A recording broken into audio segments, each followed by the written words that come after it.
Hello, welcome to ComposerCast episode 26. This week, month, this time, we talk about the Apple Arcade, we talk about the Google Stadia. You said, is it called Stadia or Stadia? And I Sure. made the point that there's a Red Hot Chili Peppered album that is called Stadia Arcadia, and it's not called Stadia Arcadia, is it? So, Well, I don't know. Maybe everyone's been saying it wrong. I mean, they do say aluminum, so fuck knows. They can say whatever they want. Exactly. So, we talk about that and our disappointment / anticipation. Yeah, see how it goes, how people could possibly, how the developers are going to make money, how you should make money as a composer. So if there's any composers listening to this, I give my very vague thoughts on contracts. Yeah. And we deconstructed a track. Yes, Zelda. Yes. Because everyone loves Zelda. And Everyone. and it's the forest theme. Let's call it that for now. Yeah. Yeah. It's ambiguous. Yeah, it's ambiguously lots of named. names. But it's just called Forest. Forest. Because Because they didn't need to think of it big happens titles in back the forest. in the day. No. Well, big titles take up more room On the what? on anything. There wasn't YouTube any title, room. the cartridge. Anyway, we deconstructed that Yeah. from the Link to the Past Zelda SNES game. Cool. And we also talked a little bit about what we played this month We in do, games. as we do. As is our want. Our want. And that's spelt W-O-N-T. Not won't. Want.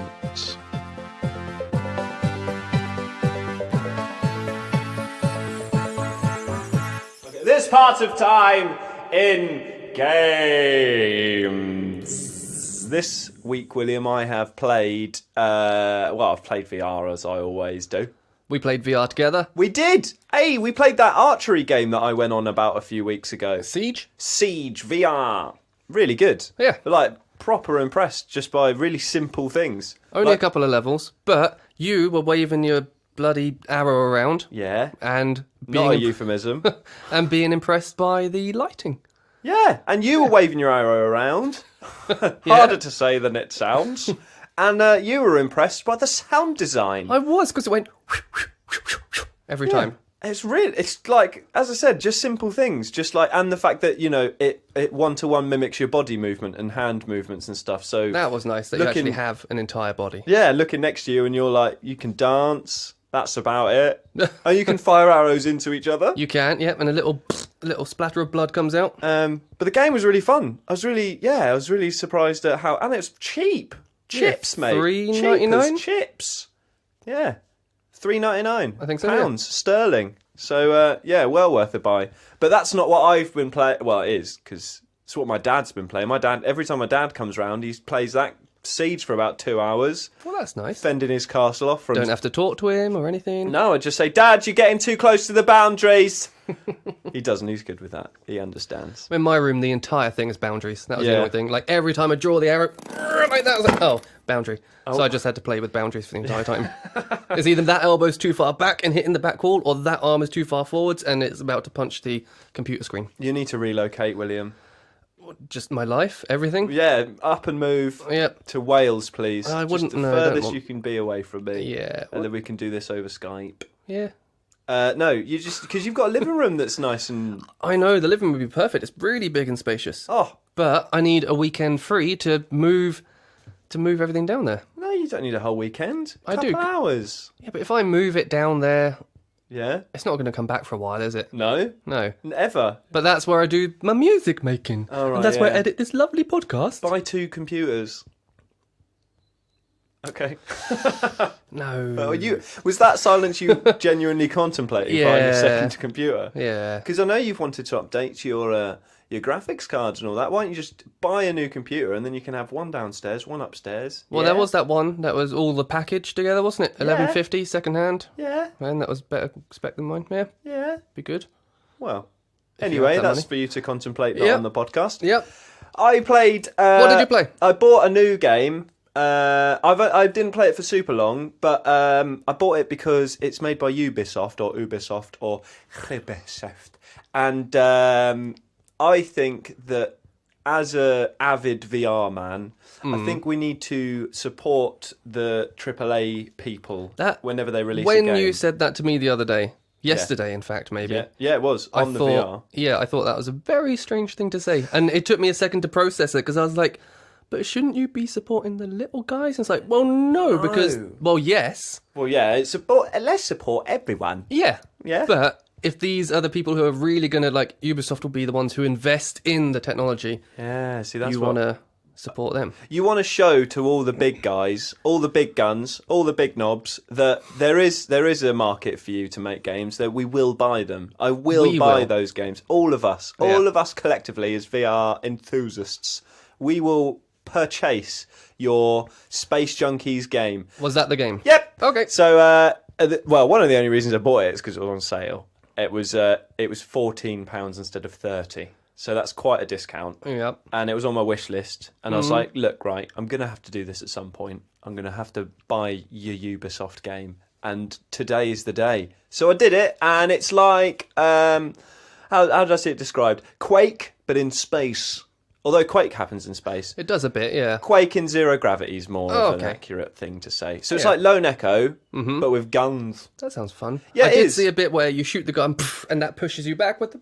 Yeah. Because of velocity. Yeah, so you've got to think about that. Yeah. Well, you don't have to think about it that much because you've got boosters on your back. So if it does push you back a bit, you just fly forwards a bit more. Okay. But it's one of those things where it's just loads of, not mini games, but it's just game after game after game, and it's online only.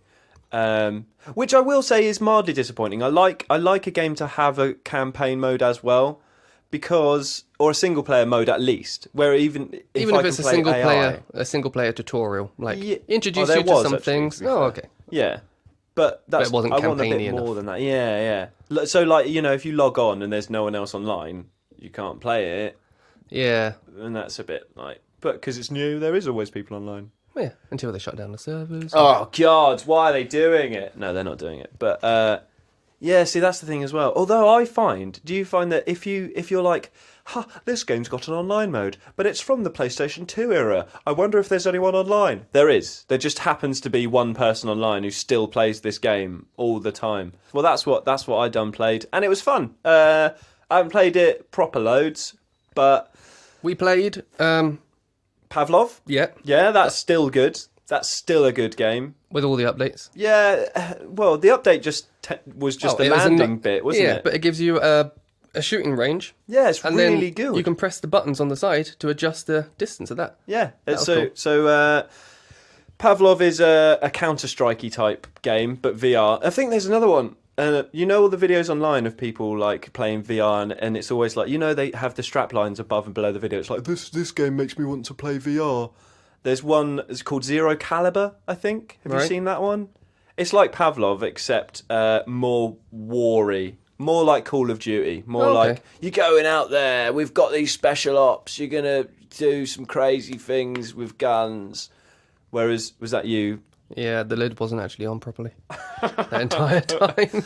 William's drinking a cold coffee and had to read the instructions on the side of how to drink it. Didn't have to. It was a habit from other coffee. I'm new to the whole coffee scene. To consuming goods. To consuming coffee. I'm new to eating and drinking, so every time I choke. Just the coffee bit. I'm new to that, so I don't drink coffee. But I started drinking iced coffee, iced lattes. Yeah. And all the other ones I bought, I said, well, shake well before. And then I bought one of them nitro ones or something. The Monster ones? No, not Monster. Nestle. I can't remember. Nestle.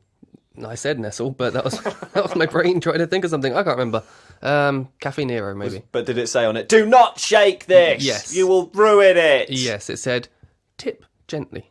Tip because gently? When you open it, it's got like a nitro ball thing inside. Jesus. And it goes, psh. Wow. It's like Fast and Furious. It's like a Vin Diesel drink. Exactly. Oh, yeah. Wow. Well, I know that the Monster Espresso things say don't shake I'm on them as well. I'm not going to touch those. Why not? Well, I was drinking energy drinks, and so then I was like, no, I don't want energy drinks. I want to go... I want caffeine from a different source. Plant, yeah. Yes. Yeah, fair enough. I can't really have a go. I drink coffee every day.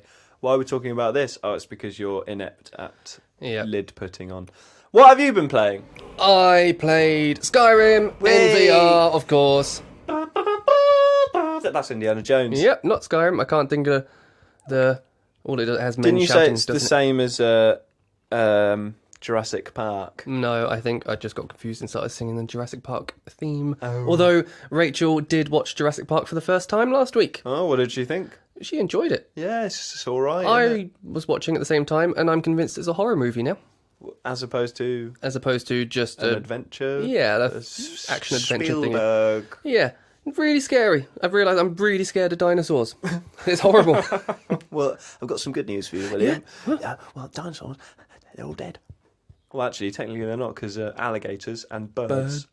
Yeah, they're all women. But it's more, it's the big like T-Rex thing. Yeah. Coming into the window and you just see its eye.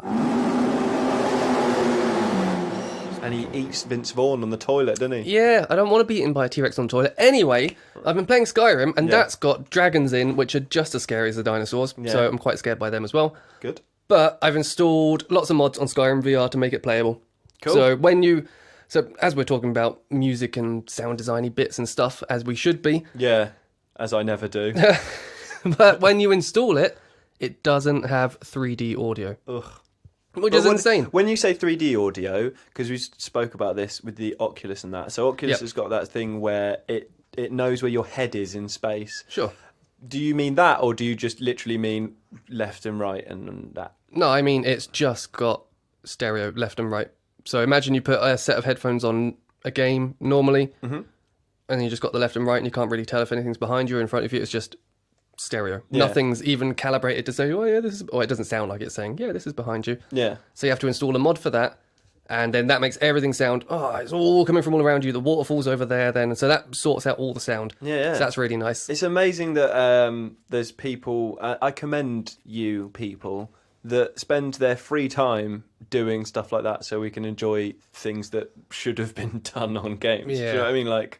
There's a community of people out there that enjoy a game so much they're like, this should be better, and I'm going to make it better. Definitely should be better though. That's the thing. But then, do you not think that it makes companies like Bethesda and Ubisoft like slack because they're like, look, we'll release this and then someone in the community will fix it later. Yeah, maybe. But what I want them to do is go, we'll release this because that is what we got, and then someone goes and fixes it, and they go, oh my god, that person's amazing! We've got to get them on the team. Yeah, they should compensate at least the people that just hire them to do it for next time. Yeah, like, I remember when you didn't put in that 3D audio. This guy can do it. Raz 4.5 did, exactly. And he was fucking amazing. Good old Raz. Oh mate, I love Raz. So, I've installed that mod, and then I've installed a bunch of again talking about sound. Actually, I did want to mention this about the music, but on the sound front first. Yeah. There's more immersive sound. So you install a package and it's on lots and lots of different of the, not levels are they in Skyrim, different areas. Okay. So when you go into Whiterun, you've got the ambient sound there. And so they've got a lot more chatter and people walking around and talking. And you've got like music coming out of the tavern and stuff. And then when you're walking around normally, they've got nature sounds. So is this all part of a mod? This is all a mod. The original Skyrim? All a mod. So you've got like bees. You can hear bees buzzing around you occasionally. Oh, wow. And animals off in the distance and wolves howling somewhere. So it makes it way more immersive. And that's, just putting in some extra sound effects. Yeah. There's one... I love the way you said just. Just a few. Just scatter them about. Just throw them in the game and they'll sort themselves out. Yeah. Well, there is one that... loops too much and is annoying. It has like 2 variations and that's it. Yeah. And it doesn't do anything else. Yeah. I can't remember. It might be an owl or something. Oh, okay. It's a bird of some sort. Oh, okay. I can't remember what one. A loon. A loon. Yeah, that's the bird that goes. Actually, I think that's a peacock. That is a peacock, yeah. I love making that noise. It's amazing. How often do you make that? Oh, it's my safe word, William. So every weekend. Oh God. So that's the sound in terms of the ambience and stuff. Yeah. So that helps a lot. Well, it's amazing how much ambient sound effects make to an immersion of a game. Yeah. Do you know what I mean? Like the music obviously makes a big difference, but the immersion is the Foley, isn't it? I wanted to mention the music. Go on. Do you know what I did? What did you do? I turned it off. Really? Yeah. Well, because it was not adaptive enough? Or go on, give you reasons. because it was too adaptive. It was too...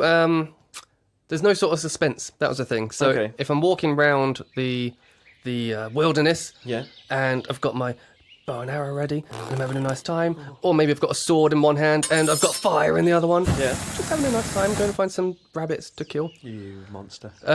Yeah, there's no, what was I going to say? The music will tell you that there's an enemy nearby. Okay, yeah, so it gives you too many signifiers. Yeah. It's too, like, you're, like, wondering... It'll be all and then quiet. It's like, dun, dun, dun, dun, Yeah, and it'll go... dun, dun, dun. And you're like, oh, shit! And goes, Something's there's happening. something nearby. Where is it? And you look around. But if you don't have that cue, it's way more scary. You might hear a wolf over there. Yeah. You're like, oh, shit, there's a wolf somewhere. Oh, shit, there's a whole pack of them. Fuck! And then you can see them coming for you, and it's like you're actually walking in the wilderness, and it has a lot more, just fear around it, I think. Yeah, that's funny because, so... But the music should kind of sit under everything and kind of improve your whole experience. Yeah, I mean, do you want music to be always non-diegetic or always diegetic or a mix of the two? Because in a game like Skyrim, maybe you're saying that you always want it to be diegetic sound that's happening. Like, you know, you go near a bar, you hear the bar sounds. That's exactly what is happening now. Is there's nothing unless you're in a town or something. There's a tavern. You go in the tavern. There's a guy playing an instrument. Yeah. And that, I think, this was mentioned on the on one of the mods in the comments as well. That brings a massive sense of relief. You go, I'm back in civilization. Yeah. There's actual humans making noise, and this is nice. Okay. Yeah. And it's that's comforting. Really cool. I like that. I But like that. normally I would never turn off the music in a game, because normally... That's what you're listening for. That's Yeah. why you're playing the game. Exactly. Because you like music, don't you? Yeah. And But also, it's no fault of the composer in this bit. I think it's just because it was adapted to VR. Yeah. You're well more aware of just everything around you. yeah, exactly. You're in the space as opposed to watching the space. Yeah. Yeah. So, yeah. I don't know, I might turn it back on, but I think I'll leave it off. But also, the game came out 11/11/11, didn't it? Yeah, so So what, that's 7 years old? ages- Whoa, 8 years old. Oh, God. Yeah. 7.5, 8? Yeah, 7 a bit. One of them. That was ages ago. Yeah. So maybe it's just I'm fed up in the music. Yeah, what, It's been that long. Yeah, I bought the game like 5 times. Stupid. I've never bought it once. You'll have to come round to play it. Yeah, and And- then buy it myself. And the other mods, I want to talk very quickly about. Oh, no. The other mods. As long as you want, William. Oh, okay. The other mods. That's too long. Carry on. I now have a full body. I know, you've put on a lot of carry on. Yeah. Oh, okay. I need to stop saying carry on. Carry on. Thanks. Yeah, I now have a full body in the game. So before you just had the Oculus controllers or just the Vive controllers, which looked a bit crap. And then It's because they're the Vive controllers, they are crap. Oh, yeah. And then they updated it so you had hands. And that was really cool, because then you could see if you put on a ring in the game, a ring would appear on your hand. And so you could shoot out all the fire and stuff. And then someone's made a mod so you can have a body. And I'm guessing the body does the same thing where if you wear a bit of armour, it changes it to that. So you can look down and see the exact armour and everything you've got that's on. a lot of work for them to do, isn't it? They're going to have to model all of the different armour and all the different stuff. Well, sort of, but it's already there. So I think what they did is they created a model mesh that was the same as what it is in the game currently. So they just took that and then they just made it be able to move in VR, so your arms move around. Yeah. And if you go low, then you start ducking down, your legs bend. I mean, it always looks a bit funny in VR anyway. It You always can't quite does, get it. because With they your don't arms track going your legs, do they? flailing around. I like it. I like that weirdness. Yeah. So I installed that, and then apart from that, it's just a bunch of other little things to make it look prettier, basically. Yeah, like the thing you said about the sky that you the always bang skies. on about. Do I? You're always like, the sky's Always- green, oh. Lloyd. Why is the sky so green? Yeah. But you've changed it now, so it's black Yes. and blue, Yeah. like a bruise. Yeah. So that's what I've been playing this week. Cool. Gaming news, news flash, there's gaming news. Today, William, there has been news of companies trying to get money for gaming. How could they? Exactly. It's a mystery to all of us. So Apple are doing it, aren't they? Yeah. Apple have got Apple Arcade. Oh, It's not an arcade. It's your iPhone like normal. yeah. They want to make a subscription service because It sells. because it sells, but also because their hardware is getting so expensive and there's so little difference between each version on phones now and the laptops and everything, Yeah. that why would you upgrade, especially when the new iPhones are like £1,100 or £1,200. And they bring them out every year. Yeah. And they act as if they're the most innovative things in the world. That's the thing that annoys me about Apple. That is that. All right, I won't do it. No, go on. The thing that annoys me Or do you about want to save it? for when? Ooh. The court case. When Apple listen to this, we're suing you. For what? Slander? Yeah. Bring it on, yeah. Apple actually probably shouldn't try and... They've got quite a lot of money behind them, don't they? Yeah. And they'll have more money with Apple Arcade. Yeah. Well, they won't. I hope it fails. Although I don't because of the developers. What, because of the developers? Well, because it gives people another option for gaming. We should probably explain what it actually is. No, yeah, go on then. Apple Arcade is a subscription service where they will have, when it releases, exclusive games. So you won't be able to play them on any other sort of platform. But you'll be able to play them on your iPhone and on your iPad and on your Mac. And Apple TV, as if anyone has an Apple TV. Anymore, yeah. But you'll be able to play them across all these platforms, apparently. So I don't know if they're going to be selling a controller of some sort. There must be some way to control it through TV. The Apple TV one would have to have something, unless they expect you to use that tiny Apple remote that you get with it. Yeah, but the idea is that if you're playing on your phone and you're playing the game, like, oh, this is really fun, I'm having fun. Oh, no, I'm busy. You put the phone down, you go home, and you open up your MacBook, and you're meant to be doing some work, and you're just like, oh, I'll just carry on with this game. Ooh. And then you carry on, and you're back in it. So you're saying everyone who works with an Apple is a slacker? That's what you're saying? That's not what I said, no. I think everyone is a slacker. Oh yeah, actually that is a good point. Anyone who opens up their laptop, the first thing they do isn't work, is it? No, it's Google pornography. Yeah.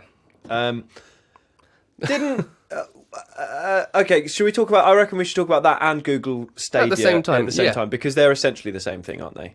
Sort of. They're both... Well, we don't know how Google Stadia is going to be priced or anything at the moment. Oh, so you've got prices for the Apple thing? Well, sort of. So Apple's going to be subscription-based.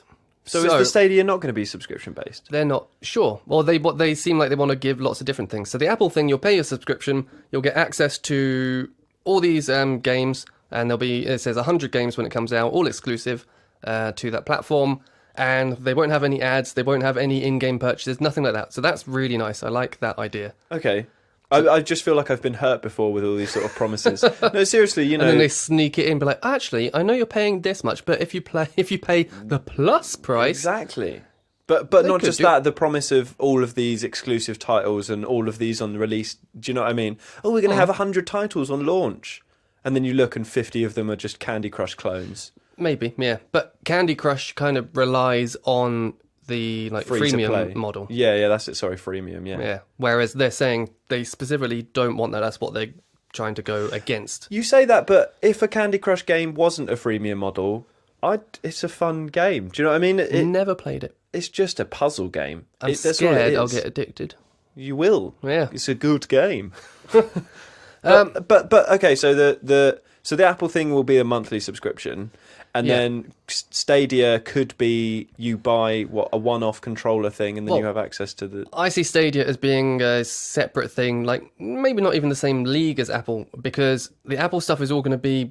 It's kind of mobile games, really, isn't it? Yeah. The Google Stadia, the idea is that it's AAA games. Yeah. Or it can be indie, whatever, but that you can play any game on any device. Yeah. All you have to do is if you've got a good enough internet connection, stream it to your device. Yeah, because they're using like GPUs that are the cloud-based GPUs, aren't they? So all of the technology that is what you would need in a PC, they're doing all of that from streaming it from a remote server. Yeah, so which is a really cool idea. It is, and I think it will work if you've got internet that's fast enough. Because we went to Comic-Con and I tried out. It wasn't Google's one, but it was some other people doing this sort of thing. Yeah.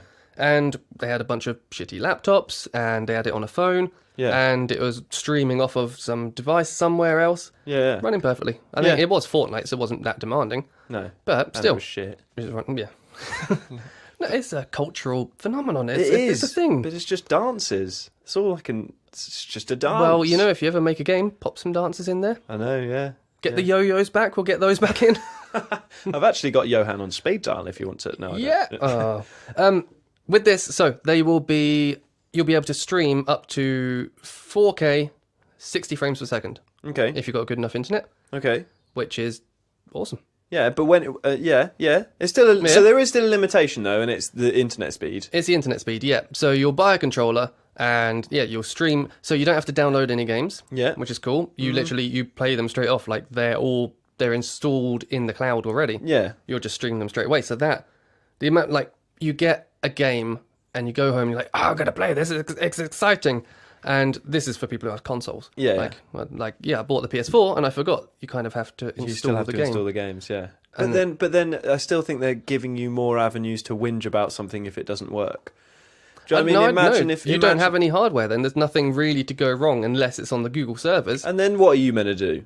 Well, this is a problem. So are you just renting the games for a little while? Are you paying a subscription service to have access to all these games, but if you stop paying, you don't have any access anymore? Are you buying the game, but if you buy it, really you're just buying a license? Yeah. And the license might be, infinite, but what happens when Google goes away? Yeah. Well, Google are definitely never going anywhere. But that's the thing that I worry about. The service might just end. Exactly, and Google cut out services all the time. I just had a thought, right? So all these games that are iconic, massive, legendary titles, video game-wise, you look at them, they're usually N64 games, SNES games, PlayStation 1 games, right? Are you? Yeah? Maybe. It depends where you're going. I'm going with... In my mind, I'm already disagreeing. I'm just not quite sure why yet. Well, yeah, because I don't think I've made a point. My point was that the reason those games are iconic and the reason that people still play them is because they have physical copies of those games that are unchanged and will always be unchanged. Yes. So that's another thing, which I think we mentioned in the previous podcast, about there being like a museum for games. Yeah. And that if you've got these physical things, these are actually, they can go in the museum and they still exist and you can copy them at a later date if you've still got the right hardware and everything. Yeah. Yeah, they still exist, whereas... I just feel like if you're doing something that's a streaming thing, it's giving you the mindset of, this game isn't permanent. This game is, I'm going to play this game and then be bored of it, and I'm not going to go back to it again and again and again because, look, I've got access to this one now, and which is like my Steam library. Yeah, I've got 200 and something games. I've got about 4 installed. Yeah, I play one of them. Yeah, Skyrim. Oh no, I wasn't counting the VR stuff. Yeah, Metal Gear Solid. 5. Okay. That's what I play on the PC. Yeah. That's about it.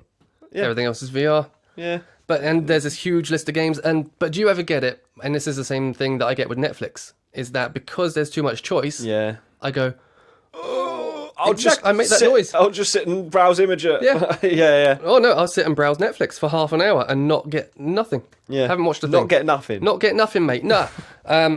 Haven't seen anything. And I know it's meant to suggest things that you want to watch and all that, but that depends on my mood. Yeah. So maybe if they hook that up to some sort of mood monitor, or hook it up to my Fitbit and collect even more data from me, they'll be like, you're in the mood for something a little raunchy, aren't you? Oh, yes, always. Thank you, Netflix. Basically. The Google Stadia thing, right. I've got some facts about the GPU. Go on. So, right, you've got the PS4 Pro, right? The GPU in that delivers 4.2 teraflops, apparently. Flops? Sorry. Yep. That's what? It means it can complete 4.2 trillion operations per second. Wow. Well, and that's a teraflop. Yes. So 4.2 teraflops is the GPU power in the PS4 Pro. So it's the processing speed. Yeah, this is assuming I know how GPUs work. I've just got some words. Yeah. And numbers. And numbers, yeah. The Xbox One X, right. 6 teraflops. So it's less? Sorry, what was more. the PS4 one? 4.2. 4.2, okay. Yep, and the Google Cloud thing, so they'll be using AMD, okay, which is interesting. And so that will deliver 10.7 teraflops. So 10.7 trillion operations per second. And that's more than twice the amount that the PlayStation can do. Yeah. And, well, 16 gig of RAM. Okay. I've got more than that. Do you? Yeah, I've got 32. I want 32. Get me. Processor, I'm not sure if it's quad-core or octo-core. i27. No, the only information I've got about the processor, right, 2.7 gigahertz. Is that not much? No. Is it not? Don't think so. But it depends. Like, if it's... Yeah, I don't know. See, that's the thing with computers is I'm new to it. I'm a year in, I haven't had to do anything. I've just... Well, they're nice now, because if you do have to do something, it'll be pull that out, push that in. Yeah, it's done. and then let the internet do the rest of it. Exactly. But what I was going to say is, it feels like, you're fighting for the highest number. It's like, I want this number to be the highest number. I want this number to be the highest number. Which is why you go on the internet and you check the actual benchmarks to see how they run on actual things. Yeah, but when one of those numbers is lower, can one of the other numbers pick it up? So the GPU has this silly number, yes. right? Does that mean that can pick up the slack of the processor if the processor's a lower number? Do you know what I mean? No, I do know what you mean. I'm not confident enough to say yes or no. I think yes, because I think it does things that the CPU could do. Okay. Because there's a thing called threading now as well that I've only just learnt about. You don't know about that? Me neither. It's a word. Yeah. It's one of these computer words. Yeah, that sounds impressive, doesn't it? Threading. I think it's even called super threading. Oh, well, It might no, be. of course, yeah. Yeah. Ultra threading's next. I was going to say with the GPU, is the reason they can get it so good and bloody big in that is because they've got an infinite amount of physical space they can use. So that it's streaming to you from a cloud, but if you went there physically, it could be a cabinet. Oh, yeah, so it'll be in their data centers, which I think Google have got data centers in about 200 countries. Wow. So you'll boot up your game and it'll be running in one of those data centers. Yeah, yeah. And if that fails, it'll fall back to another one. You'll never notice. Yeah. So the idea is kind of cool, but like you said, well, you don't really own the game. It's not a physical thing there. And you might not have that same attachment to it of like, oh, I've just got this new game. I need to play it. I need to start, middle, end. Cool, I've done it. That was an achievement. You'll pick it up and go, oh, cool, I played it for a bit. Especially because, with a Steam game, you've got to do that thing where you're like, I've paid for this, now I've got to have to enjoy it. Yeah. Whereas that, if you're renting all of the games, I know literally just said this point, but yeah, it's because you've rented all of the games and you're doing it. But how are they going to pay for it? Surely it's going to be a monthly subscription thing. It has to be. There's no other model for it to be. Well, there is. So you can either you can have a number of things. So I think they said they wanted it to open up to different business models. So it'll be easier if you're the developer and you've made a game and you've done it for that Google Stadia thing. It will be easier for you to send a link to someone and go, here, play this. Yeah. And the person then could either, because they are subscribed, they could either then go, cool, I can play it straight away. Or they can go, oh, okay, I have to pay this much money. So you might still be just buying a game like normal. Okay. So you pay 10 quid, 20 quid, whatever. Yeah. And then you just play it straight away instead of with Steam having to install it. Oh, I've run out of hard drive space. Oh, whoops. Yeah, no, yeah, definitely. I was going to say it's that link, sending them a link thing is like having stuff on Spotify. Yeah. It's like you might as well just have it on Spotify because you know that if you're like, oh, can you listen to this? They're like, oh, how do I listen to it? Whereas before you would be like, right, it's on my MySpace or it's on my Bandcamp or whatever. You just go, it's on Spotify and they go, oh, okay, cool. But even if people don't have Spotify, the nice thing is that you get a 30-second preview of the track anyway. Oh, really? Okay, cool. If you'd like, you get to listen to stuff anyway with ads, don't you? You know about this, don't you? Yeah. Well, I was going to talk about that in a minute. You're going to save it. I am going to save it. Yeah, fair enough. But the other bit I want to talk about on the Apple thing, Apple Arcade and Google Stadia, I want to talk about how people are going to make money on it. Okay. So I did a bit of research, and I want to see how developers are going to make money. So with PlayStation Plus, people pay for that, and you get the free games, you get a whatever. free game every month, or a few free games every month sometimes. Apparently, with that, the developers or the publishers, whoever is in charge of all the money, they get paid an upfront fee. Okay. PlayStation, Sony just go up to them and go, we want to put your thing on here. Here's some money. And they go, okay. Thanks. So it doesn't matter to them how many they sell or how many people download it. Yeah. So that was a question that I had, because if you are streaming stuff, it's very difficult to tell, like, how would you do it? The person's played for 30 seconds, but they downloaded it, so that's a download. Or they played it for 100 hours. Like, whereas the money thing wouldn't make any sense there. Yeah. So the way Netflix does it is they pay studios a license fee to have their show on the platform for a certain amount of time. Okay. So pay the studio whatever and say, right, this gives us exclusive access for this long and non-exclusive access for that long. After that time, we need to renew the license, otherwise it comes off the platform. So still, you get an upfront fee.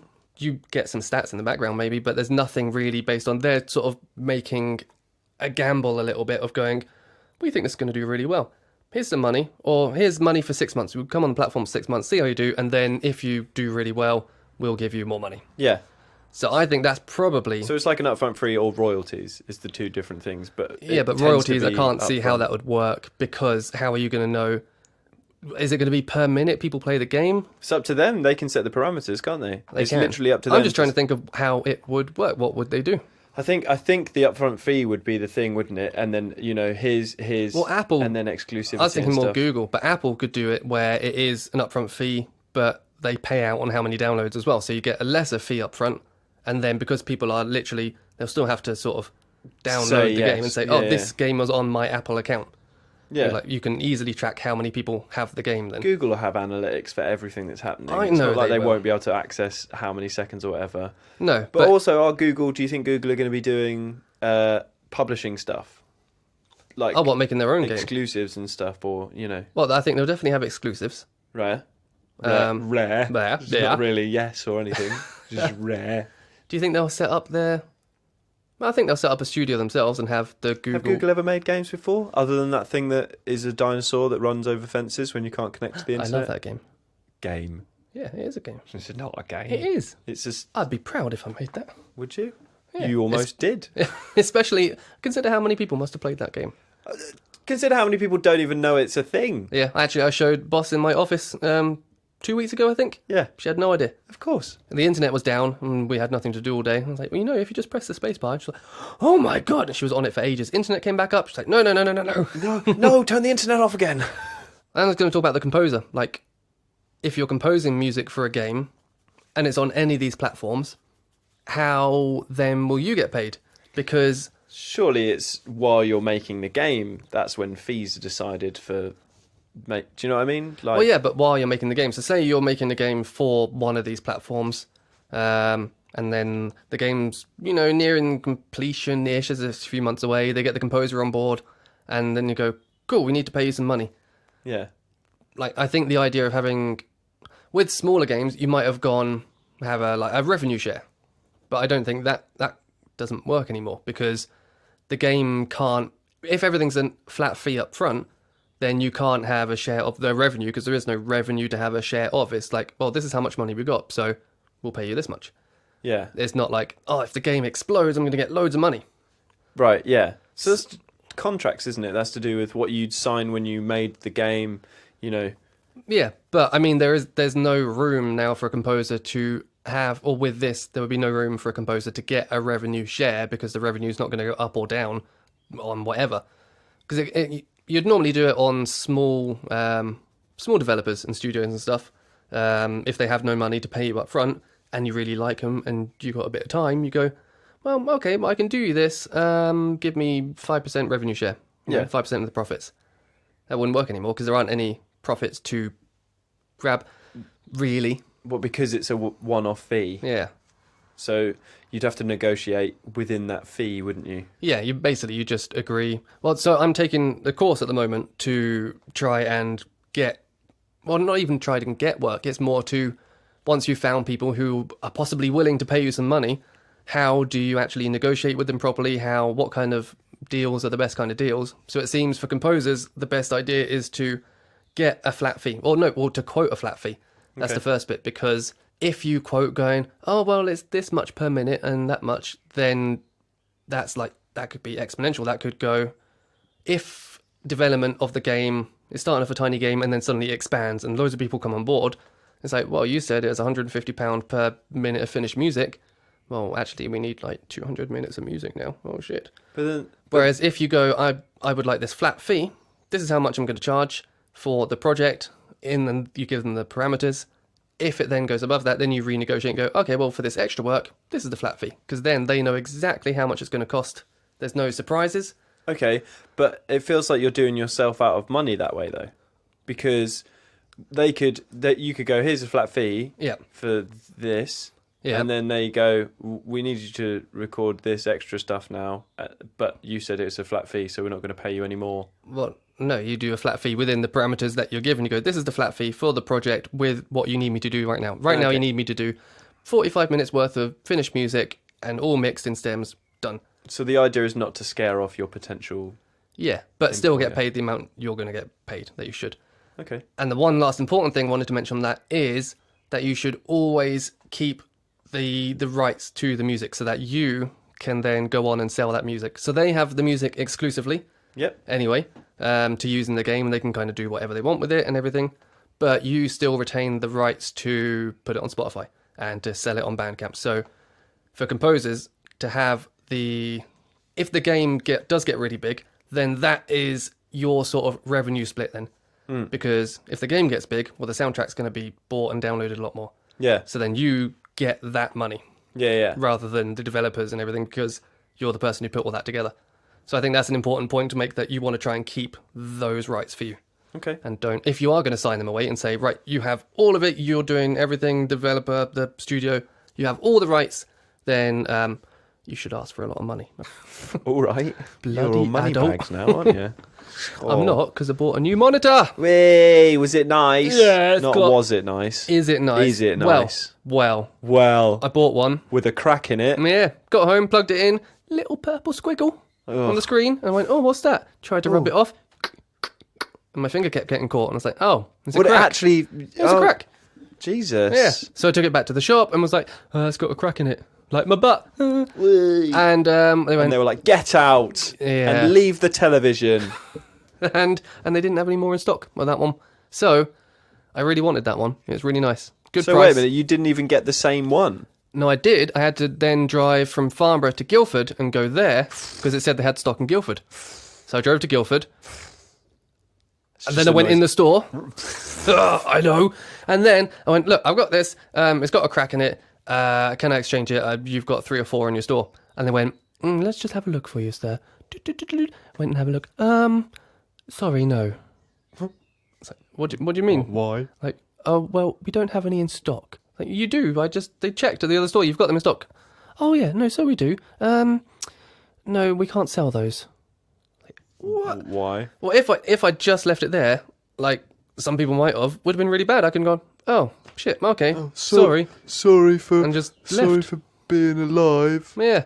But I didn't. I questioned. I said, well, why can't you sell them? What's wrong with them? If you've got... Why? Did you Exactly. kick off? Did you stamp your feet, William? I didn't kick Did you off. slap your the knees? guy was quite timid. He was Thick? serving me. No, not thick, just very No? timid and quiet. This is why I'm talking like this, because he was like this. And he was very quiet. And, well, we They're the don't... people you can push around, William. I don't do that. Oh, okay. Yeah, so they did have some in stock. Do you know what was wrong with them? They were naked. Had the wrong power cable. Oh. What, like European or... No, just completely the wrong cable. Still a normal plug, but didn't have a kettle lead. It was a stupid prong end or something. Right. But I've you need... got a prong end. So, and I was like, oh, but... And I explained this to him. I was like, I have the kettle correct lead. cables here, because I've just brought them back. Oh, right, yeah, Could yeah. I just swap that? And he went, oh, yeah, no, I think we can do that. Let me go check. I'll ask a manager. It's like, Yeah. okay, cool. Go on, get your manager. Anyway, after that long story, I got home. It was really boring, William. Sorry. I'll put some music behind it. That will make it exciting. Put some Skyrim music behind it. Yeah. Oh, the monitor. Oh. Got home. Yep. Plugged this one in. And it Cracking works. it? Yeah, Oh. it's lovely. That's a shame. So good. It's 144 hertz. It's an MSI monitor. It's got FreeSync on it. Turns out my graphics card's not actually good enough to do FreeSync. Tell me what FreeSync is. It's not where you do the washing up. No, it's not. This would involve me trying to explain what FreeSync is. I don't really know. It's, VSync on when you turn that on a computer. So to stop the screen tearing. So I'm not going to explain this very well. Your graphics card Right. can render a whole load of frames per second, Right. shoves them up to the monitor, Right. but it might shove too many up there. And so the monitor's refresh I've rate... done that so many times. I'm sorry. Innuendos are too easy. The monitor's refresh rate isn't fast enough to keep up with it, and so it'll get caught between two. It'll render both of them, and you get a tear in the screen because it has that one there and this Thought one it was there. a crack. Yeah. Sorry. So I have a tear in the screen. So you turn on VSync, and then that sort of cripples the graphics card a little bit and says, right, Stop it. yeah, it goes. Stop sending me so much information. Here's the limit. Push out at a nice, constant 60 frames per second. Stop jumping around with your different frames. My monitor can do 60 frames per second. Push 60 frames per second, please. Okay. And- Just like a resistor. Well, yeah, and that's nice, and it works until you get to a point where it can't push out a constant 60 frames per second, And so it goes, well, if I can't do 60, I'll just have to drop down to 45. Right. And so it goes, you'll be playing, and there'll be a big, like, it will just drop to 45 straight away. Yeah, yeah. And then it'll jump back up to 60. Right. Whereas if you don't have VSync on, then it you get all the amount of frames in between, however many you want, but you get screen tearing. So what's FreeSync? So FreeSync, I have no idea how it works. And it doesn't work with my graphics card. But if I had a better graphics card, it would. Could do it. And so the monitor does it then. And the monitor takes all of the frames, apparently, and does something to them. Magic. And it's magic, and you don't need to have VSync on your computer. The monitor sorts it all out for you and makes it all better. Oh. Don't know how it does it.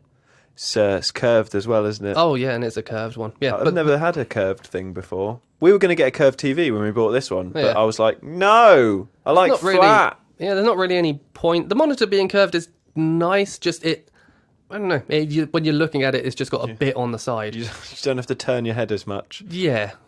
But the main thing is it's 144 hertz. Okay. So it can show 144 frames per second, like maximum. Okay. Which I thought would be good for games, of which I don't really play that much because I'm playing in VR mostly. Yeah. But it makes everything nicer. Yeah, you said you were enjoying browsing the internet, which I thought was really browsed. I was mundane. browsing. Oh. And everything's super duper smooth. Oh. Like, because you are getting more frames per second, basically. Yeah. If you're scrolling normally and you're seeing, imagine if you're seeing 24 frames per second as you're scrolling through the internet. Oh, God. It would be like, you wouldn't really notice it until you get a silly good monitor. And then you're like, it just goes, how could I ever go on eBay again? Exactly. Wow. Well, I was looking I'm forward going to list it. everything at once. Yeah, list everything. Yeah, browse everything. I was looking forward to it for using Reaper and composing because then Yeah, it makes sense that you when the want thing's it going across like that, it's super smooth and it's just nicer. It just looks It's just nicer. that is basically it, yeah. It looks a bit better, and now you can say all these numbers that you don't understand. The only thing- 144 free. The only thing I didn't syncs. understand was FreeSync. Okay. Everything else, yeah, it's a monitor, it's curved, it looks nice, it's all right. And I think it's 250 quid, Wow. which compared to all the others around that price point, this was way better than those. Okay, good. Deconstruction. Deconstruction. Of a song. Of a game song. Of a game song, specifically. yes, because this podcast is about video game music, Is as it? well as it is. I would like to make it kind of half and half. Yeah. Okay. Okay. Yeah, I think we had a couple of episodes of. We talk a lot about VR. We Yeah. did that on this episode, Yeah. but We will always do it on the episodes. Yeah. As long as I'm part of this podcast, William, you can guarantee there will be some VR chat. get out. I mean, I know it's This your is house. my house. This is my house, William. Fair enough. Yeah, but we thought we would deconstruct a tune. So we wanted to go easy on ourselves, basically. And everyone else. Yeah. But we picked, it's just called Forest, but the Forest theme. For some reason, everyone thinks it's called Lost Woods. Well, I think it's in the Lost Woods.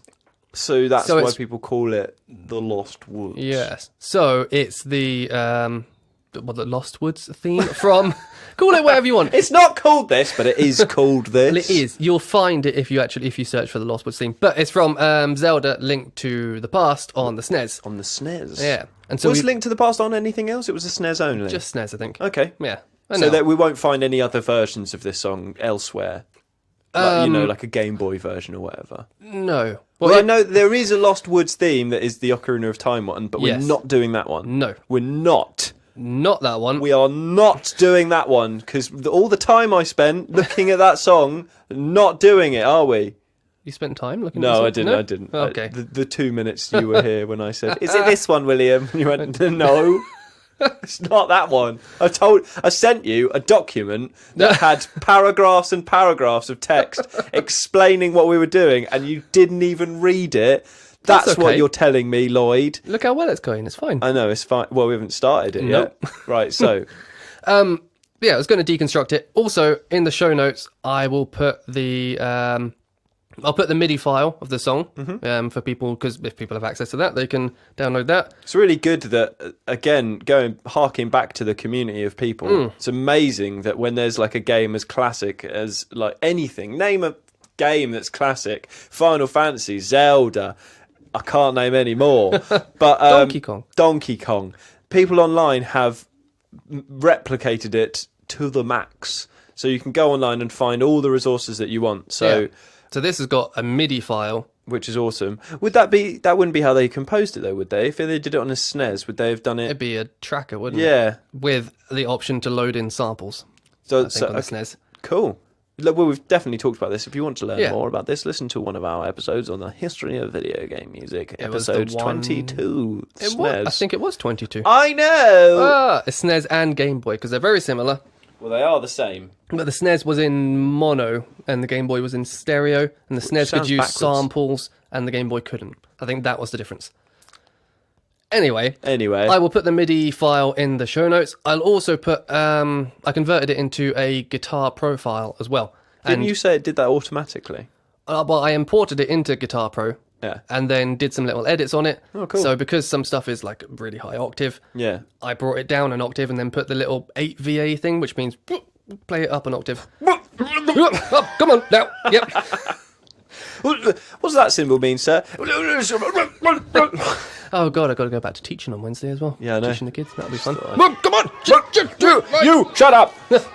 Yeah, exactly how I teach. Nice. So I'll put the MIDI file, Guitar Profile, and then I'll just put a PDF of the Guitar Profile, so anyone who's interested can see the notation. Yeah. And have a look and see how it's all working. Yeah.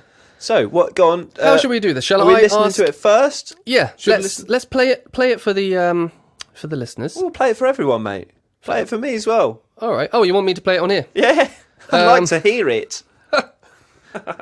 Right. I have listened to it. It's like a minute-long clip, but it's basically 30 seconds that loops, isn't it? Yeah.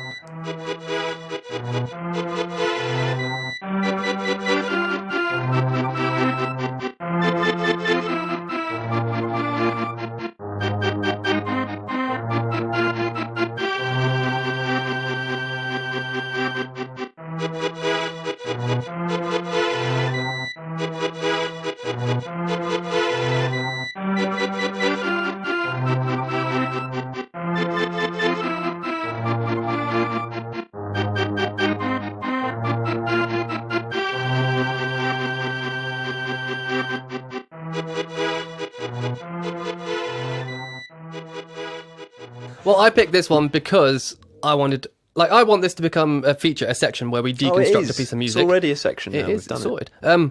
But I wanted to start easy, something that I could easily pick out the different parts, and it's not long, and we can actually analyse it a little bit. How should we do this? Should I ask you, because I have a sheet of questions, which I went through and answered some of them. Yeah. Shall I ask you the question and then say what I think afterwards? Yeah, do it. Question 1. What do you notice and what do you like or dislike about the track?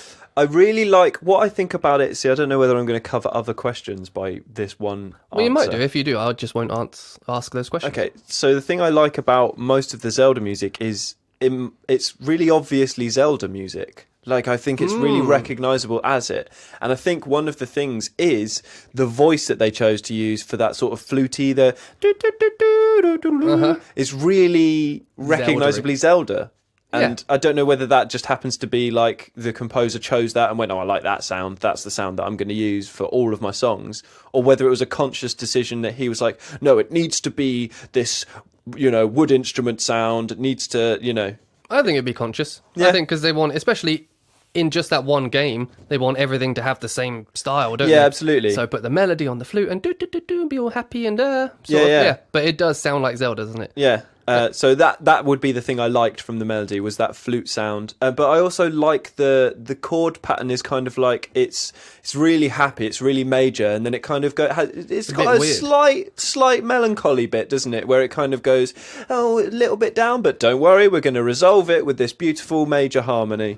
Yeah, I wrote. I've got some information about the harmony. Actually, about the chords, what chords to use and stuff. So I've got. You want it now? Yeah. This involves me scrolling. Where's it gone? Ooh, get that thumb in action. So the chords start quite dissonant. Okay. That's what I found. So it starts with an E major for the first bar, but then I think the second chord is it moves up a semitone. So you start with an E major chord, which has got E, G sharp, B. Okay. And then it moves the root note up a semitone to an F. Yeah, which is odd. Okay. Why is that odd? Because in the key of E major, you would have an F sharp normally. Okay. So they started in E major, and they've gone, hey, here's a happy chord. Here's a happy chord. And they've gone, there's a bit of... I love the hand movement you do with it, kind of a zhuzhing along. That's how I think of it. Come on, get to. So they've moved the root note up a semitone to get F, A, and B. Fab. But that gets you, if you're talking about the music theory-wise, that gets you a root note. Yeah. It gets you a major third, which a root and third. Hey, happy. Yeah. Cool. And then it gets you... You can see this is either a sharp 4 or a flat 5. Okay. Either way, it's weird. It's the same note. It's still a B. But if it's... I'd probably call it a sharp 4 because it's that sort of slightly dissonant but questioning sound. Okay. That's okay. what... Okay, so is that what the sharp 4 does? It gives it that sort of like... Yeah. And I think it's that... Maybe you are lost in these woods. Exactly, and that's exactly what I wrote. I think it's that combined, with the nice happy major chord at the beginning. Yeah. That sort of lets you know everything's not all right. Yeah. You might think it's okay, but you're wrong. Something's round the corner. Yeah. So that was Are there my little... corners in woods? There's woody corners. Wooded. Wooded. Was it woody? But trees don't grow in squares. You could make them grow in a square. No. The actual shape of them. Yeah. You could put some blocks around it and Oh, force that's a them bit to... cruel, isn't it? A little bit. I don't know. Does a tree have feelings? Anyway, So many questions. I liked just the orchestration of it. I liked how well. So they've got.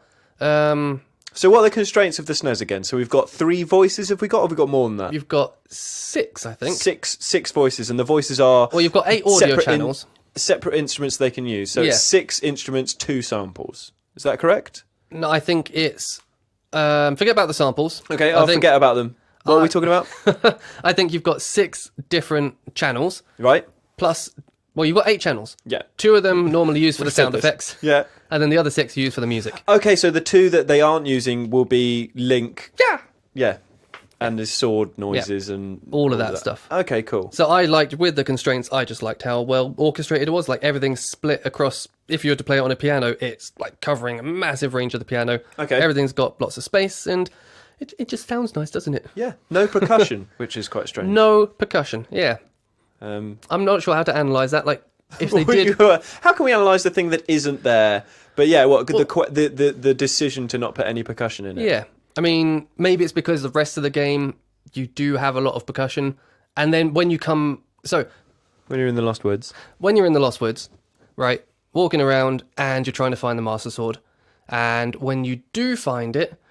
I was going to say, spoiler alert, but I think people have had enough time to play it now. Yeah, I think so, the 20 plus years. But when you do find it, it's like... Oh, what? Spoilers, William? Sorry. Carry on. You find it, holds it above his head as Link does. And then the wood becomes not lost. Like, it's all shrouded and it's a weird colour. When you do find it, everything's bright green again. Oh. And so... Do they change the song? And then they change the music. I think it's just a standard overworld theme then, which has the drums coming back in. Yeah. So it gives quite a massive difference between the two.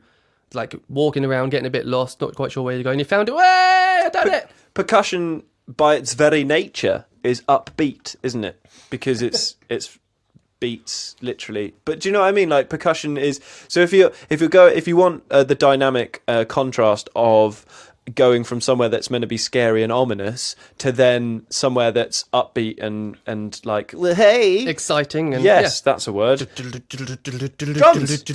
Drums are doing it, aren't they? Are you on a horse?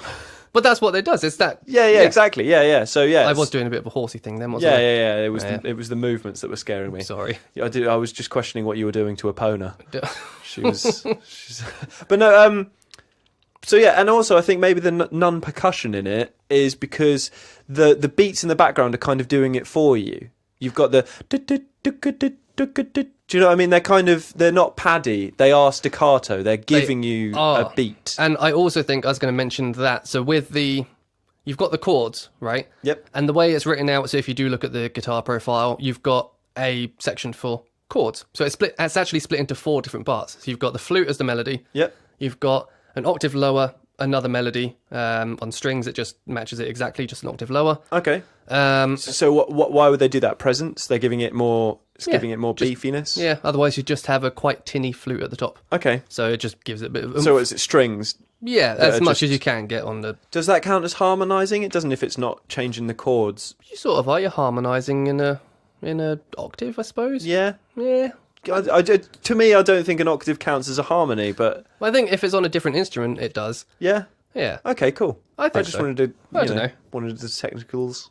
But yeah, so the melody is on 2 instruments octave apart, and then so the chords would be 3 separate channels, but in the Guitar Pro thing, it shows them as just one because you've got your 3 notes in a chord. Just show them on one instrument. Yeah. They're all the same instrument anyway. It's just on the when it's composed on the snares, it would have to be 3 separate things. But Because you needed 3 different notes being played at once. yeah, and so everything's monophonic. I think you can't have polyphony. I didn't know that. I'm pretty sure that's right. But the rhythm thing that you were just talking about, Yeah. I think again to emphasize this sort of everything's not all good here. Yeah. Every bar starts with half a beat rest. Okay. So there's always this sort of lurching kind of there's this weird stop I think before that's something that is throughout the whole Zelda soundtrack as well. Actually, that's sort of like that rest at the beginning of a bar. It kind of gives you that like. It's jarring a little bit, and it always keeps you on your toes. Rather than if you just had chords holding down, or even if they were just going, that would be a bit more. Oh, adventure, exciting. Yeah. But with that little rest, it goes, no, not quite yet. No, sir, no, not today, Linky boy. You're going to have a treacherous journey through these wooded areas, forest place. Sorry, carry on. I'm also going to include in the show notes the PDF with all the questions written out. So if people want to analyse other songs, anything, they can look through these questions. And I think the PDF, you can write on it as well. It's one with the proper forms and stuff in. Cool. So you can answer all those. Because one of the questions is about the form, song and structure and the different sections in the song. Are you going to ask me it? Well, no, because my answer to that was it's only 24 bars long. So it's not much form, is there? Well, I don't know. Is there not? I don't know. What is form? Let me ask you the different sections of the song. Okay. So there's basically 2, isn't there? Yeah. Not even that. No, I think you're right. There's no form. One sort of repeated, I think. Yeah. Really? Yeah, so that was my answer to that. But if you analyse another song using this PDF that I'll attach, Then will you see. can answer that You question. can answer that question. Like you could also answer the percussion section of the form. Yes, and it has a bit to write out. It gives you a grid of percussion. Yeah. So if anyone's used GarageBand on the iPad and you've used the drum mapping on there, you'll have a grid full of percussion. It goes across, like left to right. Yeah. And then you can pick which, like the bass drum will be on the bottom, so you pick the square when you want the bass drum to play and stuff like that. It's like a piano roll, but Yeah. And for for a drums. drum kit. Yeah. So it's got a diagram of that so you can fill that out. Yeah. Have fun with it. Just listen just to some go music. crazy, hey? Put it on and go, oh, there's a beat Oh. there. Don't do the songs you like, though. No? I don't like deconstructing music I like, because then you like really critical of it, and then you're can't looking at it and you're help like, oh, now I've analysed this song, and I can't listen to it again without thinking that they've done that bit wrong. Not wrong, but when we tried to do the band thing last year, well, every time I listen to those songs now, all I can think is like, okay, so it's an F to that.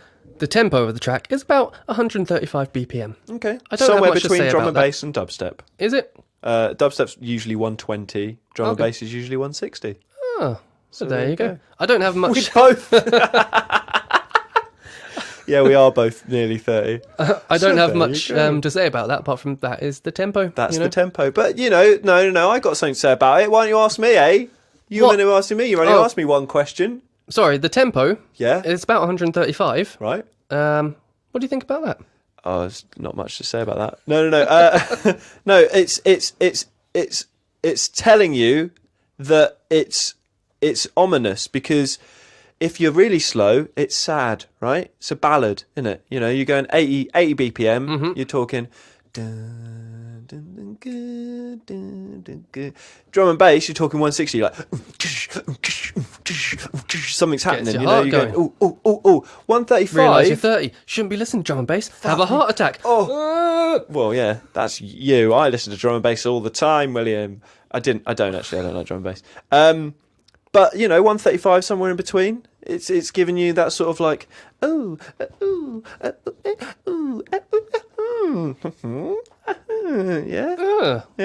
Did I explain that with just noises well enough? Yeah, I think so. I got it. Okay, cool. Yeah. That's fine. It's not action packed. Yeah. But there will be some action. Yeah. You'll probably be okay. Probably. Not going to die of a heart attack Yet. yet. With all that cholesterol you eat, Link. What does he eat? What do you think Link's diet is? Mushrooms. That's Mario's diet. Oh, and Link. So you go, maybe this is just on the Game Boy one, but you go and find the magic mushroom in the lost... It's always magic, isn't it? It is. You've got to go find it, and there's a raccoon in there, and I think you've got to give the mushroom to the raccoon, and it stops him from being a raccoon and turns him back into the person he's meant to be. Or you have to actually go to the witch with the mushroom. She makes it into a powder or something, and then you sprinkle the powder on the At raccoon. no point Link has digested any mushrooms. He picked it up. Maybe he didn't eat it then. So yeah, I He think... just licks mushroom residue off of his fingers, does he? Yeah, he doesn't... There's a lot of chickens about. Maybe he eats those. No, they get too angry. Man, he's I never think managed to get one, has he? it's too risky for Link to eat chickens. What does he eat? I don't Grass. know. He cuts a lot of grass. He's just a cow essentially. All right. I've got a question here. Go on. I'm ready for it. I'll answer it with words and not sounds this time. Are there any elements of the music? Is there anything that... Oh no, this is sort of the same question I had before. Anything that stood out, basically. That was the same question as before. I just have a different point on it. Oh no, I said I was going to use words. As I said, I think it's really distinctively Zelda music, and the flute stands out. Well, my point was about the flute. I realise this is sort of the same question as before. Yeah. But I had the flute.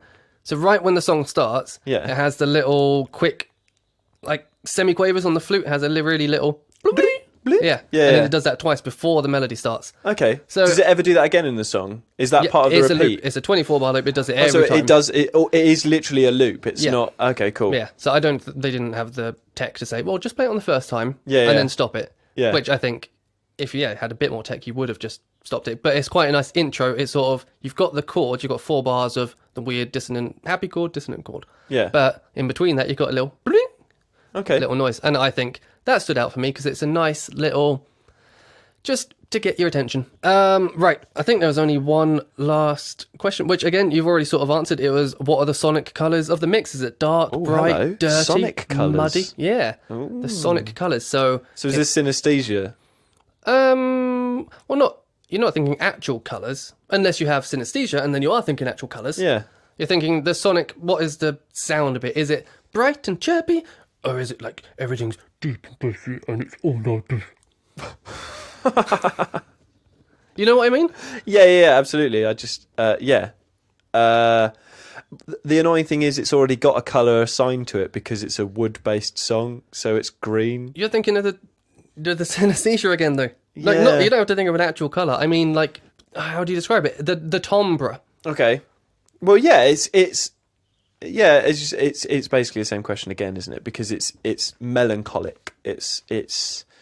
Well, I had 2 bits on that. I think you've got the flute for me, which sort of symbolises Link because it's quite fast and all over the place with a little sword and running about killing things. Yeah. But then you've got the chords, which are a lot lower down, and the bass especially. So the bass on the song mostly lasts for 2 beats, and it just does that. It goes boom, boom. It just does like 2 beats on that. Yeah. Or it does 3 beats and then 1. But and you're either saying way, that's representing the forest itself. Exactly. How did you know? Because I'm bloody clever. So we could be looking into this way too much. No, how are you meant to analyse a song without looking into it way too much? That's what you have to do. Yeah, but that's how I see it. I see it as like you've got the chords are sort of the danger. The bass is the forest itself of going, it's big and encompassing and slow. And then you've got the flute at the top, which is mirrored by the thing that's an octave lower. And that's Link. And that's Link going around the forest. Through the forest. Ah, Take that, you blade of grass. Exactly. Your pots, your chickens, Where's the Master Sword? I need to save a princess. And that is my analysis of the track. Yeah, it's really good. I like that little. I like the last little bit of you saying. That's the only bit I like. But I like the last little bit of you saying that each instrument has its individual personality. Yeah. And that's a good way of thinking when you compose things, isn't it? I think so. Something that I haven't really done. Personify the instruments. Yeah. Well, yeah. I guess that is it. Pick like what was I reading? I've got a big book on the Lord of the Rings music. Yeah. And the thing with Lord of the Rings, because it's a massive epic, Howard Shore picked out. He made themes for everyone or every place. Yeah. And then each theme had different instruments representing different things. So you could have, when you're in Hobbiton, you have the little like piccolo thing doing the melody on that. But when they move out to Bree or whatever it is, when they in there, it might still have the same kind of theme. It'll be mixed with another one, but the main theme that was on top is not played on a nice little happy instrument anymore. It'll be the same notes, but played on a different instrument. I thought you were going to say the opposite. I thought you meant the instrument represented the thing. So when the hobbits, like, they're represented by the piccolo. And They are. But then when they as meet, well as the theme. When they meet like orcs, the orcs are like a cello. So then Yes, but I think it's that plus the theme. So you've got all these things coming together at once. But yeah, so thinking in that way, he writes themes for people, he writes themes for areas, and he also thinks about the instrument specific to the people or the area. Yeah. And then if they clash or if they go into a different area, he might change the theme a little bit, but he might change the instrumentation quite a lot.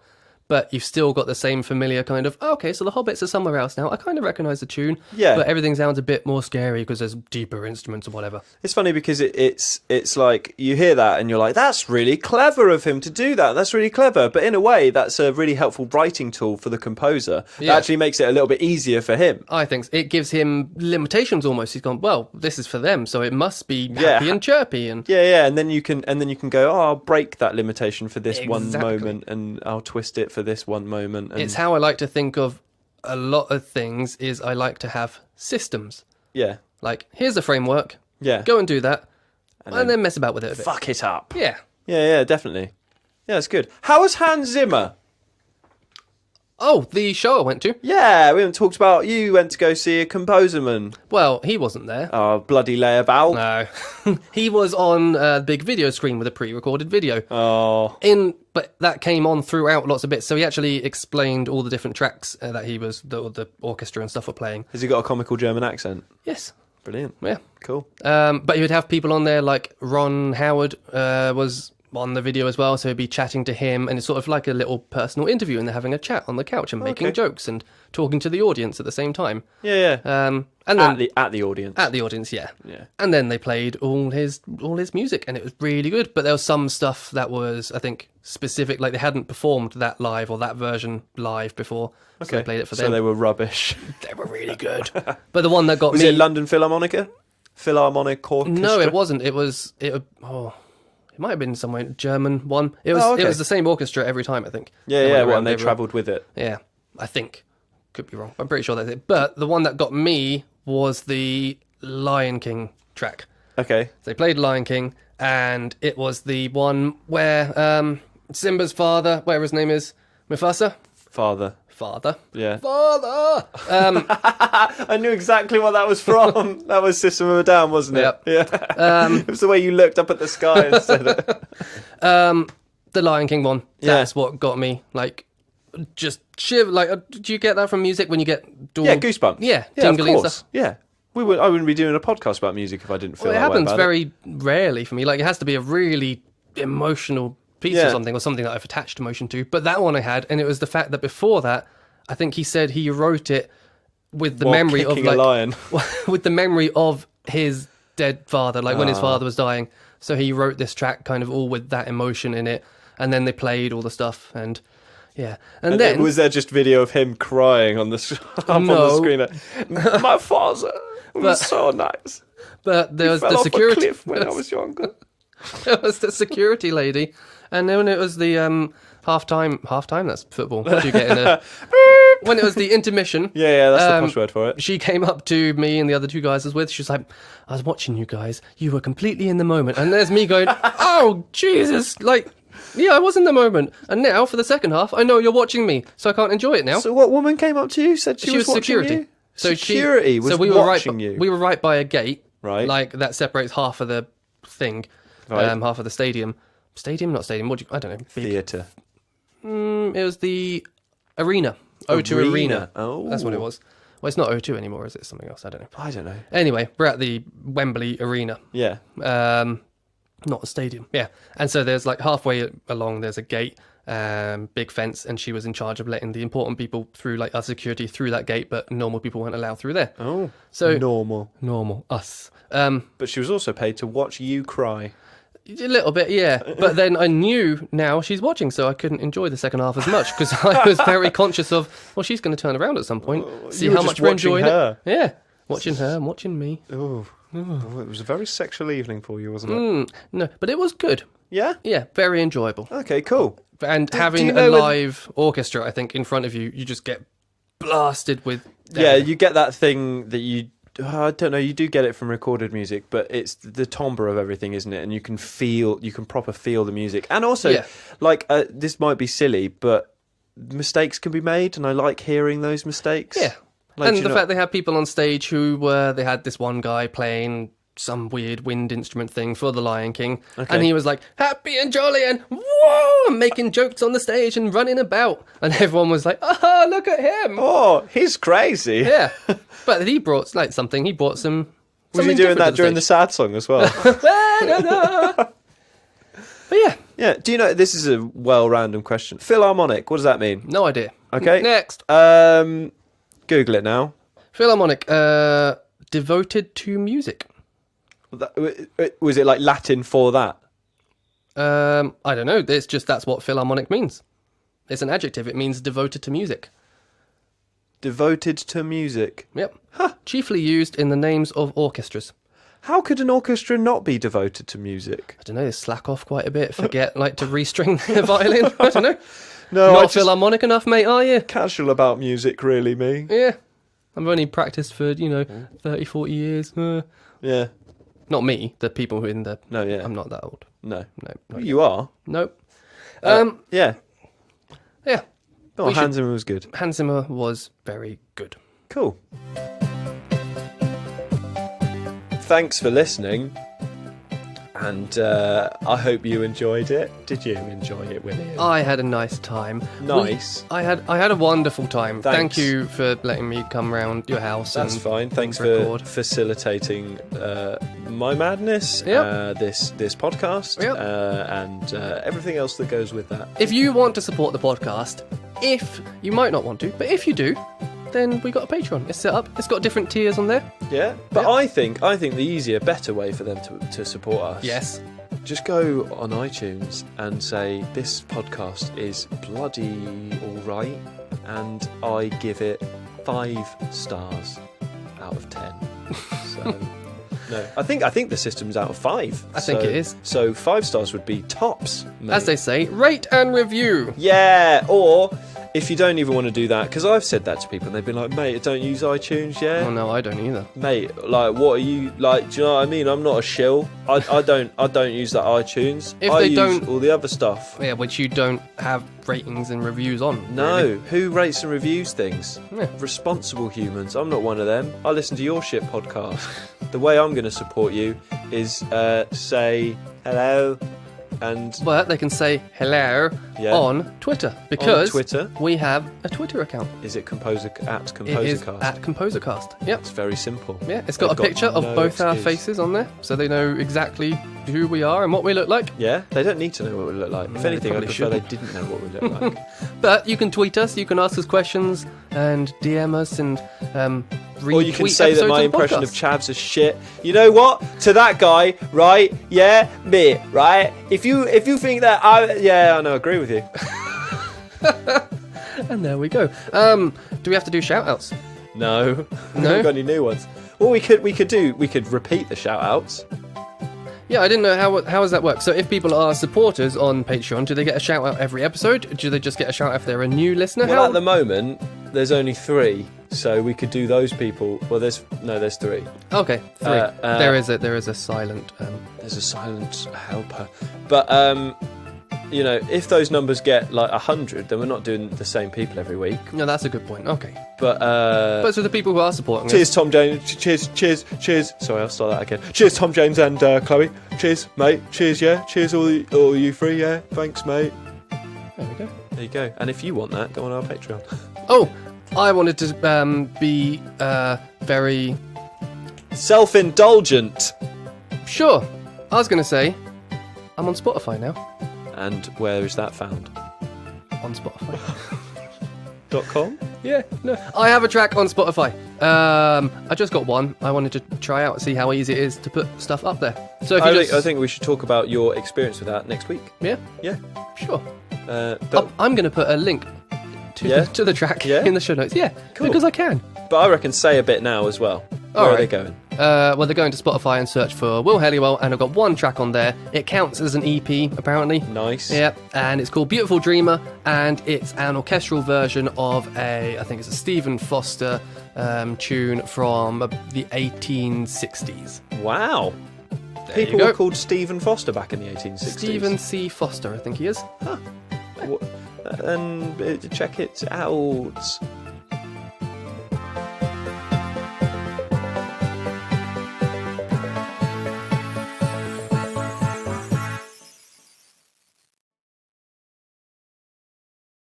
Wait a minute, William. Wait a minute. I'm holding the microphone. It's making some wobbly sounds. The the inside of your knee is called the the inside of your knee is called the poplateal fossa, sometimes referred to as the knee pit, or here's a word I've never knee heard. pit is disgusting. Yeah, or Hoff, The Hoff. which is spelt like cough except with an H. Oh. So it could be how, but I'm guessing it's Hoff. I'm guessing it's Hoff. It doesn't say. I'm going to call them knee pits from now on. It's a shallow depression located at the back of the knee joint. I'm going to call it the poplateal fossa and be Okay. an absolute prick.